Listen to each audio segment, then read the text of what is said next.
आइए दोस्तों, आज हम शुरू करेंगे अपना नेक्स्ट टॉपिक और वो है प्रेगनेंसी एंड एम्ब्रियोनिक डेवलपमेंट। ठीक है, तो प्रेगनेंसी से समझ में आ रहा होगा कि अब कोई भी वुमेन प्रेग्नेंट हो गई है तो प्रेग्नेंट यानी कि जो इम्प्लांटेशन हो गया तो उसी कंडीशन को हम बोलते हैं प्रेग्नेंट। अब उसके बाद यानी इम्प्लांटेशन के बाद क्या होता है, तो आइए इस चीज़ को हम थोड़ा सा डायग्राम के थ्रू समझते हैं तो अच्छे समझ में आएगा। तो डायग्राम पहले समझ लेते हैं, फिर हम कर लेंगे थ्योरी वाला पार्ट। तो ये देखिए, ये दिखा रखा है आपके सामने, ये यूट्रस के अंदर वाला पार्ट है। ये साइड में आपका ओवरी होगा, ठीक है, ये आपका फेलोपियन ट्यूब। तो इस पार्ट को इसमें दिखा नहीं रखा है क्योंकि इस चीज़ का भी कोई काम नहीं है। अभी जो भी काम है वो सारा होना यूट्रस के अंदर, इसीलिए यूट्रस वाला व्यू यहाँ पे दिखा रखा है। तो आइए देखते हैं यूट्रस में क्या हो रहा है।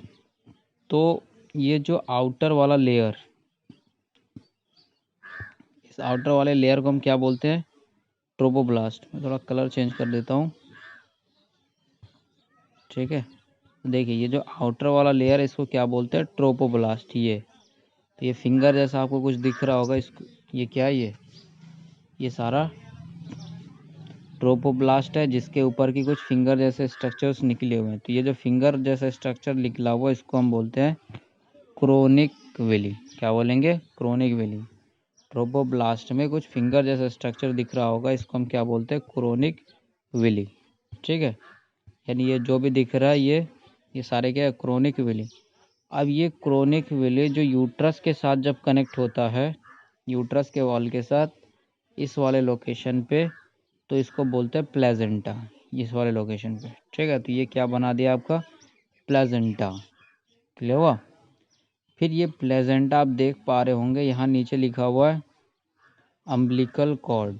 ये देखिए ऊपर, ये यहाँ पे प्लेजेंटा, फिर ये प्लेजेंटा कनेक्ट हो गया अम्बिलिकल कॉर्ड के साथ, और ये अम्बिलिकल कॉर्ड यानी जो लंबा सा दिख रहा है ये फाइनली कनेक्ट हो गया जो एम्ब्रियो यानी जो फीटस डेवलप हो रहा है वो। ठीक है, तो आई थिंक स्ट्रक्चर मैं आपको समझा दिया हूँ। तो अब चलिए थ्योरी की तरफ आगे बढ़ते हैं। ठीक है, तो ये देखिए आप फिर से एक बार, ये आउटर लेयर में कुछ फिंगर जैसे स्ट्रक्चर्स दिख रहा है जिसको बोलते हैं क्रोनिक विलाई। अब ये क्रोनिक विलाई जब यूट्रस के साथ अटैच होता है उसको बोलते हैं प्लेजेंटल विलाई। अब ये प्लेजेंटल या फिर प्लेजेंटा, ये देखिए एम्बिलिकल कॉर्ड के थ्रू होता हुआ एम्ब्रियो के साथ अटैच है। ठीक है, और ये नीचे आपका ये जो वजाइना था, ये वजाइना नीचे कंटिन्यू होगा। ठीक है, तो ये तो दिखा नहीं रखा है। तो आइए अब हम थ्योरी को आगे बढ़ाते हैं।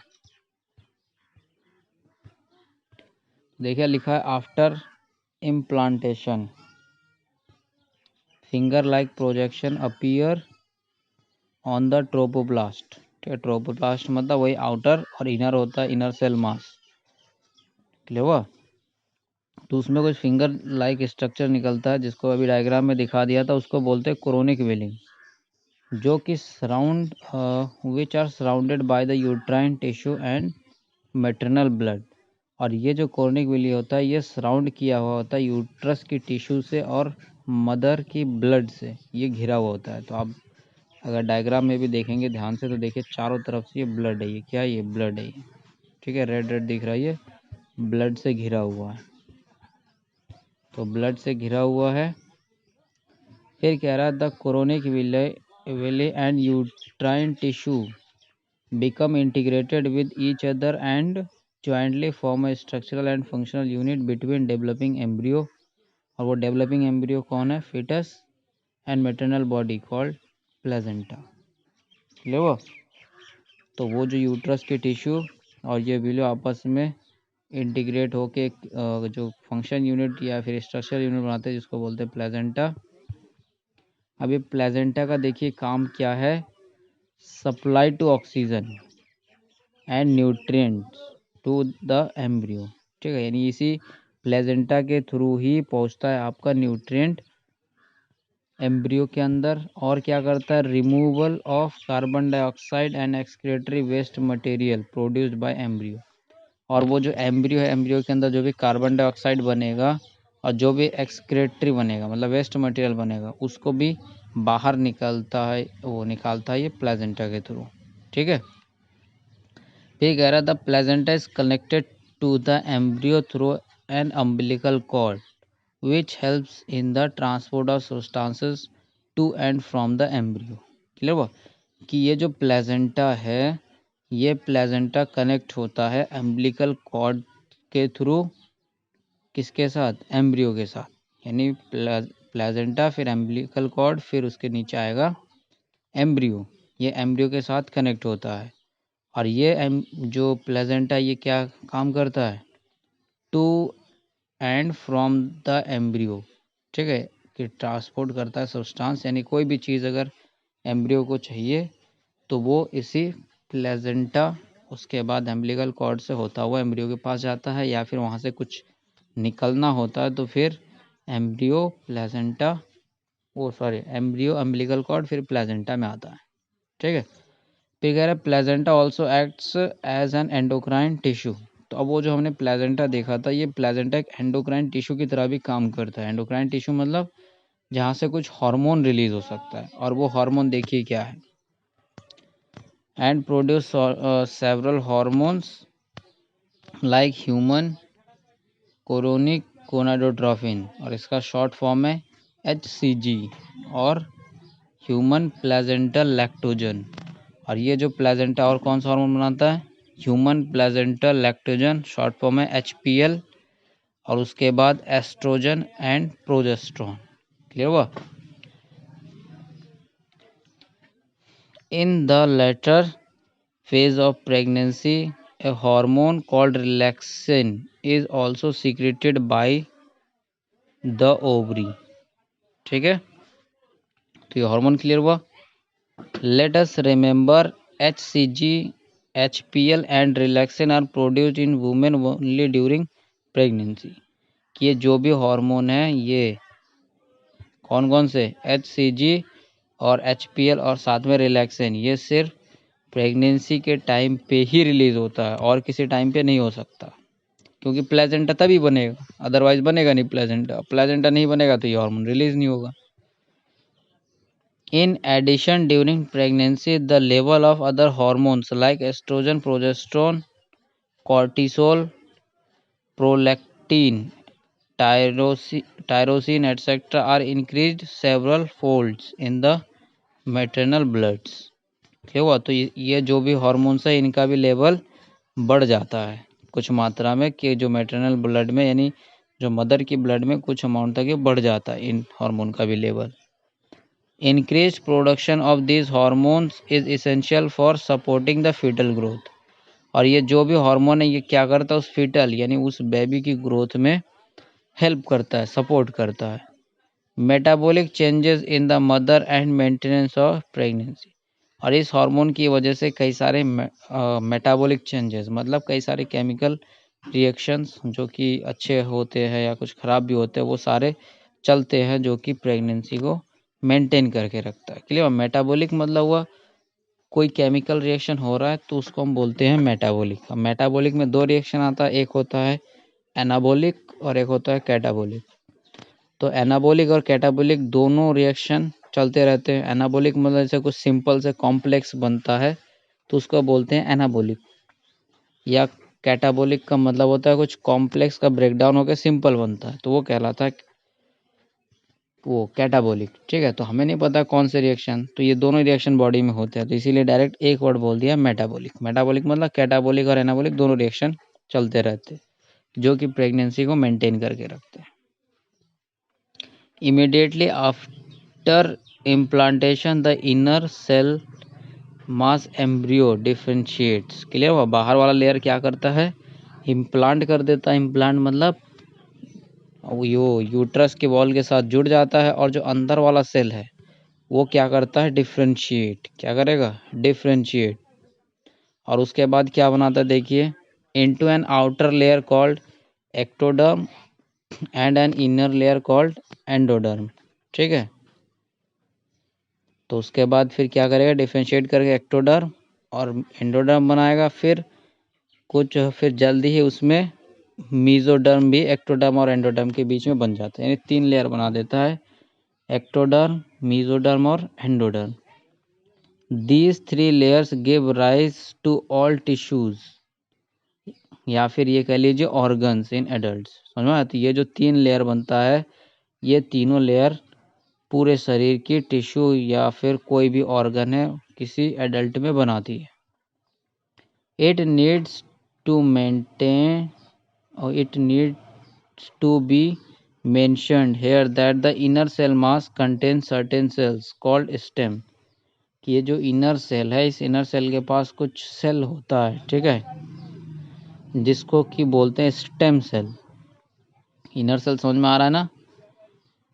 ट्रोपोब्लास्ट पढ़ा था। ट्रोपोब्लास्ट का 2 लेयर बनता है, एक आउटर लेयर और एक अंदर। तो अंदर वाले लेयर को बोलते हैं इनर सेल मास। तो वही वाला इनर सेल मास। तो देखिए, कोई भी टॉपिक पढ़ने से पहले पुरानी चीज़ें क्लियर होनी चाहिए, क्योंकि हर बार बार तो पुरानी चीज़ें बताएंगे नहीं तो फिर वही वीडियो लंबा हो जाएगा। तो आप जब भी नई चीज़ पढ़ने बैठिए तो एक बार पुरानी चीज़ों को थोड़ा ज़रूर पढ़ लीजिए, ठीक है। तो ये जो इनर सेल मास है, ये क्या करता है, जल्दी ही डिफ्रेंशिएट हो जाता है, और डिफ्रेंशिएट होकर क्या क्या बना देता है, एक्टोडर्म, एंडोडर्म एंड साथ में मीजोडर्म। क्लियर हुआ? और ये तीनों लेयर ही फाइनली कोई भी ऑर्गन का फॉर्मेशन करता है। तो फिर कह रहा है it's need to be mentioned here that inner cell mass contain certain cells, और जिसको क्या हम बोलते हैं स्टेम। यानी जो इनर सेल मास है उसके पास कुछ सेल होता है जिसको बोलते हैं stem cell. cells which have the potency to give rise all the tissues and organs। और इस स्टेम सेल के पास इतनी पावर होती है कि ये कोई भी टिश्यू या कोई भी ऑर्गन को बना सकती है। क्लियर हुआ? समझ में आया? तो आइए टॉपिक को आगे कंटिन्यू करते हैं। The human pregnancy last 9 months। तो कह रहा है कि ये जो ह्यूमन की प्रेगनेंसी का जो लास्ट टाइम होता है या इसका जो टोटल टाइम पीरियड होता है वो होता है 9 months का। In human beings after 1 month of pregnancy the embryos heart is form. तो कह रहा है 1 महीने के बाद एम्ब्रियो में हार्ट का फॉर्मेशन हो जाता है। The first sign of growing foetus may be noticed by listening to the heart sound carefully through the stethoscope. तो कह रहा है ये जो पहला जो ग्रो होता है ना, ग्रोइंग, जो हमारा मतलब कोई भी फीटस या कोई बेबी जो ग्रोथ कर रहा है, तो उसके हार्ट साउंड को हम स्टेथोस्कोप के थ्रू सुन सकते हैं। स्टेथोस्कोप वो जो डॉक्टर गले में लटका के रखते हैं, ठीक है, उसको बोलते हैं stethoscope. By the end of the 2nd month of pregnancy the fetus develops limbs and digits. ठीक है, उसके बाद फिर लिम्स वगैरह भी डेवलप हो जाता है 2nd month के लास्ट तक। फिर उसके बाद देखिए क्या कह रहा है, by the end of 12 weeks most of the major organ systems are formed. तो लगभग 12 सप्ताह, और 12 सप्ताह में वही लगभग 3 months के आसपास क्या होता है, सारी चीज़ें डेवलप हो जाती है। जैसे कि limb, external genital organs are well develop. ठीक है, लगभग वही 3 महीने के आसपास सारे ऑर्गन्स डेवलप हो जाते हैं। The first movement of the fetus and appearance of hair on the head are usually observe during 5th month।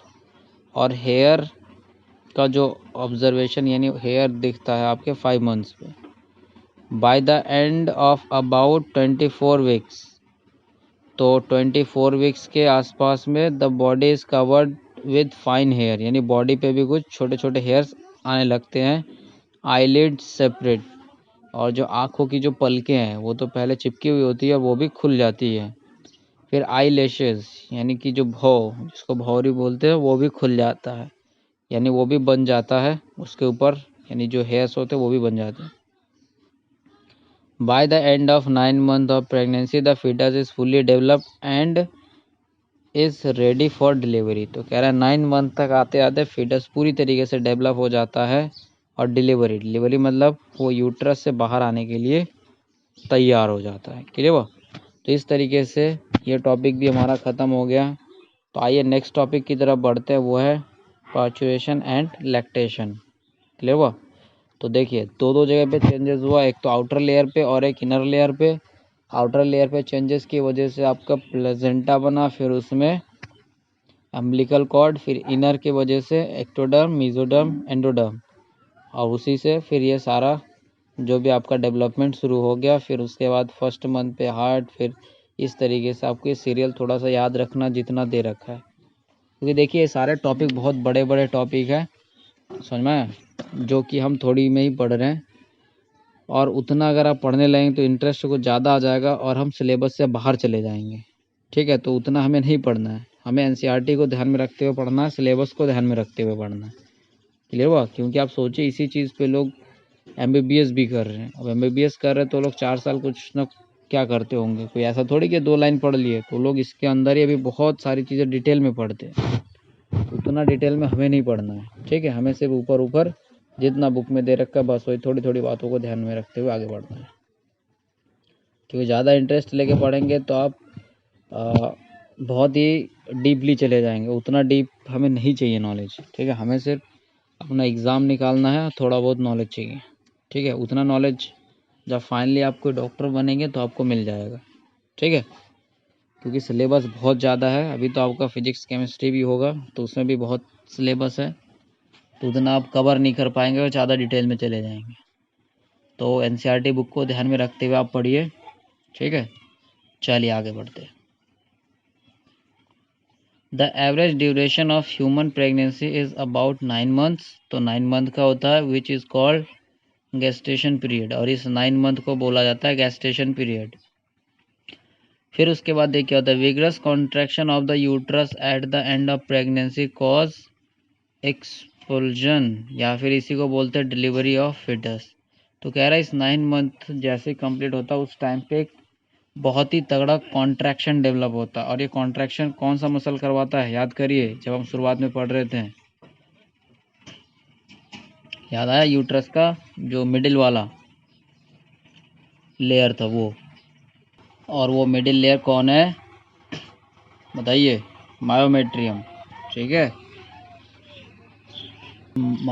तो वो जो मायोमेट्रियम है, उस मायोमेट्रियम में कॉन्ट्रैक्शन होता है जिसकी वजह से डिलीवरी होता है। क्लियर हुआ? This process of delivery of fetus, या फिर वही जो चाइल्ड बर्थ, ठीक है, उसको क्या बोलते हैं, child birth, is called parturition. Clear हुआ? Parturition is induced by complex neuro endocrine mechanism, और यानी पार्चुरेशन यानी चाइल्ड का जो बर्थ होता है इसके लिए कौन रिस्पॉन्सिबल है, न्यूरो एंडोक्राइन मैकेनिज्म। अब ये देखिए क्या होता है neuro endocrine mechanism. The signals for parturition originate from the fully developed fetus and the placenta, which induce mild uterine contraction and called fetal ejection reflex। Clear हुआ? कि जैसे कोई भी फीटस पूरा फुल्ली डेवलप हो जाता है तो वो यूट्रस की वॉल को कॉन्ट्रैक्ट करता है। क्लियर हुआ? जैसे कॉन्ट्रैक्ट करता है तो माइंड को सिग्नल मिल जाता है कि ये बेबी पूरी तरीके से डेवलप हो चुका है। क्लियर हुआ? जैसे थोड़ा समझिए, जैसे मान लिया मैंने सर्कल बनाया, तो ये सर्कल का शेप इतना फिक्स है, लेकिन इसके अंदर अगर मैं कुछ भरूँ, कुछ भरता जाऊँ तो क्या होगा, ये सेल पे अभी भी कोई कॉन्ट्रैक्शन नहीं है, ये भी नॉर्मल शेप में है। लेकिन जैसे ये पूरा भर जाएगा, इसका मतलब कि अंदर पूरी तरीके से डेवलपमेंट हो चुका है, तो क्या करेगा, ये इस वॉल को बाहर की तरफ पुश करने लगेगा। ठीक है, तो जैसे बाहर की तरफ पुश करने लगेगा तो इस तरीके से इस वॉल में एक न्यूरो ट्रांसमीटर सिग्नल डेवलप होगा, जो कि माइंड को ये सिग्नल देगा कि हाँ इसके अंदर जो भी चीज़ें हो पूरी तरीके से डेवलप हो चुका है। तो उस तरीके से फिर माइंड ऑक्सीटोसिन रिलीज़ करता है। फिर वो ऑक्सीटोसिन क्या करता है, ये जो मसल है ये वाला, इस मसल को दबाता है। ठीक है, कि जहाँ ये बाहर कॉन्ट्रैक्ट हो रहा था, मतलब फैल रहा था, तो इस फैलने से रोकने के लिए क्या करता है, फिर ऑक्सीटोसिन इस मसल को अंदर की तरफ कॉन्ट्रैक्ट करवाता है। अब कॉन्ट्रैक्ट करवाएगा मतलब छोटा होगा, और एक जगह से खुला हुआ है तो क्या होगा, ये ऑटोमेटिक इसी रास्ते से बाहर आने की कोशिश करेगा। तो सेम यही सीन यूट्रस के साथ है। क्या सीन है, देखिए ये है यूट्रस, ठीक है, मैं शॉर्ट में बना रहा हूँ, इसके अंदर बेबी डेवलप हो रहा है। तो जैसे ये मसल अंदर की तरफ कॉन्ट्रैक्ट होगा, ठीक है, तो ये क्या होगा, इस रास्ते से बाहर आने की कोशिश करेगा, यानी वजाने के थ्रू आउट आने की कोशिश करेगी। क्लियर हुआ?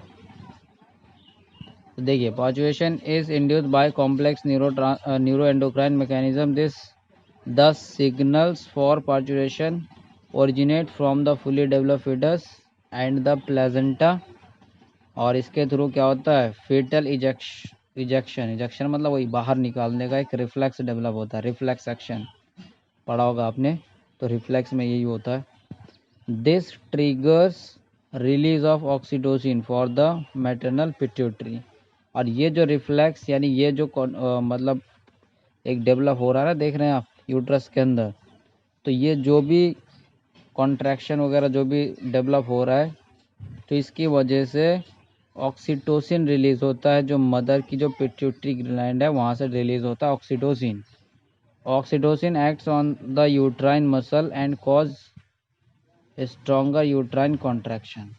और फिर क्या करता है ये ऑक्सीटोसिन, उस मसल में, यूट्रस की मसल में कॉन्ट्रैक्शन यानी कि उसको अंदर दबाता है, जिससे क्या होता है, क्लियर हुआ? तो जिससे क्या होगा कि वो बेबी बाहर आने की कोशिश करता है। This simultaneously reflects between the uterine contraction and oxytocin secretion continues, resulting in the stronger and stronger contraction। तो इसी तरीके से ऑक्सीटोसिन निकलता रहता है और कॉन्ट्रैक्शन और ज़्यादा होता रहता है, ठीक है। तो finally this leads to expulsion of the baby out of the uterus through birth canal, और इस तरीके से फिर वो बेबी बर्थ कैनाल से होता हुआ बाहर आ जाता है। Soon after the infant is delivered, the placenta is also expelled out of the uterus। तो इस टाइम पे क्या होता है, जैसे बेबी बाहर आता है तो उस बेबी के साथ साथ उस बेबी का जो प्लेजेंटा है वो भी बाहर आ जाता है, ठीक है। फिर उसको क्या कर दिया जाता है, उसको कट कर दिया जाता है। फिर इसी टाइम पे देखिए क्या होता है, जो मेमोरी यानी ब्रेस्ट में क्या होता है, यानी मिल्क के लिए भी कुछ प्रोसेस शुरू हो जाता है, क्लियर हुआ? ये तो हो गया यूट्रस वाला कंडीशन। फिर इसी तरीके से ब्रेस्ट में भी कुछ यानी मेमोरी ग्लैंड में भी कुछ चेंजेस आता है। तो आइए देखते हैं क्या चेंजेस आता है। The mammary glands of the female undergo differentiation during pregnancy and starts producing milk towards the end of pregnancy by the process called lactation. Clear हुआ? तो उसी प्रेगनेंसी के टाइम पे जो मेमोरी ग्लैंड है वहाँ पे भी कुछ चेंजेस होते रहते हैं, और वो क्या करता है, मिल्क प्रोड्यूस करता है। कब? प्रेगनेंसी के एंड तक, ठीक है। और इस जो मिल्क प्रोड्यूस करने का जो प्रोसीजर है, इस प्रोसीजर को बोलते हैं lactation. This helps the mother in feeding the new born. और ये जो लैक्टेशन यानी जो मिल्क सेक्रेशन का प्रोसीजर है, ये उस न्यूबॉर्न बेबी को फीड कराने के लिए, फीडिंग मतलब खाना खिलाने के लिए, या उसका पेट भरने में मदद करता है, या उसको न्यूट्रिएंट देने में। The milk producing during initial few days of lactation is called colostrum, ठीक है। तो यानी जो मिल्क जो स्टार्टिंग के कुछ दिन के जो मिल्क होते हैं उसको बोलते हैं कोलेस्ट्रॉम, ठीक है। और ये जो स्टार्टिंग के कुछ दिन के मिल्क होते हैं उसमें बहुत सारे एंटीबॉडीज़ होते हैं। एंटीबॉडीज़ मतलब वो बीमारी से लड़ने के लिए कई सारे शक्ति होता है उस मिल्क में स्टार्टिंग के कुछ दिन के। Absolutely essential to develop resistant to few new born babies. Breastfeeding during the initial period of infant growth is recommended by doctors for bringing of a healthy baby। तो वो कह रहा है इनिशियल फेज में एक हेल्दी बेबी को जन्म देने के लिए डॉक्टर्स मिल्क फीडिंग के लिए रिकमेंड करते हैं, ठीक है। यहाँ से क्वेश्चन है कि मिल्क प्रोड्यूस करने वाले प्रोसीजर को क्या बोलते हैं, लैक्टेशन। इनिशियल फ्यू डेज के कुछ मिल्क उसको क्या बोलते हैं, कोलेस्ट्रॉल। तो देखिए सारे टॉपिक बहुत लंबे लंबे हैं, बहुत बड़े बड़े हैं, बहुत वास्ट है, लेकिन उतना डिटेल में हमें नहीं जाना है, ठीक है। बार बार ध्यान रखिएगा, क्योंकि रिफ्रेशर वगैरह आप देखेंगे तो कई रिफ्रेशर में तो बहुत लंबा चौड़ा दे रखा है। तो देखिए पढ़ने में तो ठीक है कि हाँ बहुत सारा नॉलेज आ रहा है, लेकिन वो नॉलेज हमारा आउट ऑफ सिलेबस है, वो नॉलेज हमें बाद में लेना, अभी नहीं। और इसी टॉपिक में फंस जाएंगे तो आप अपना सिलेबस कवर नहीं कर पाएंगे, क्लियर हुआ? तो दोस्तों फिर मिलेंगे नेक्स्ट वीडियो में। उम्मीद करता हूँ कि मैं आपको समझा पाया हूँ अच्छे से। तो अगर सच में मैं आपको समझा पाया हूँ तो प्लीज़ लाइक करके और कमेंट करके हमें ज़रूर बताइए। साथ में सब्सक्राइब भी कर लेना, ताकि जो भी मैं वीडियो डालता रहूँ आप तक पहुँचता रहे, ठीक है। और अपने दोस्तों को भी बता दीजिए, ताकि उन लोग को भी अच्छा पढ़ने का मौका मिले, ठीक है। थैंक यू दोस्तों, जय हिंद।